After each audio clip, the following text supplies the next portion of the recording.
மனுஷனுடைய நடைகள் கர்த்தரால் உறுதிப்படும். அவனுடைய வலையின் மேல் அவர் பிரியமாக இருக்கிறார். அவன் விழுந்தாலும் தள்ளுண்டு போவதில்லை. கர்த்தர் தமது கையினால் அவனை தாங்குகிறார். பிரியமான ஜனமே, நீங்கள் நன்மை செய்து சோர்ந்து போயிருக்கிறீர்களா? நன்மை செய்தாலும் எனக்கு தீமையை செய்கிறார்கள். நான் உதவினாலும் எனக்கு உபத்திரவமாய் வருகிறார்கள். நான் நீதியாயிருந்தாலும் பிரயோஜனமே இல்லை என்று எண்ணுகிறீர்களா? இன்று ஒரு காரியத்தை புரிந்து கொள்ளுங்கள்.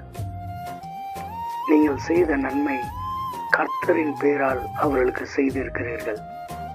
அதனால் உங்கள் பலனை கூட நீங்கள் கர்த்தரிடமே எதிர்பாருங்கள்.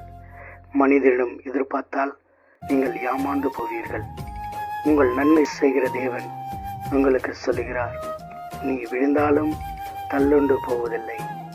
நான் என் கையினால் உன்னை தாங்குவேன். ஆமென். கர்த்தருக்கு ஸ்தோத்திரம் உண்டாகட்டும்.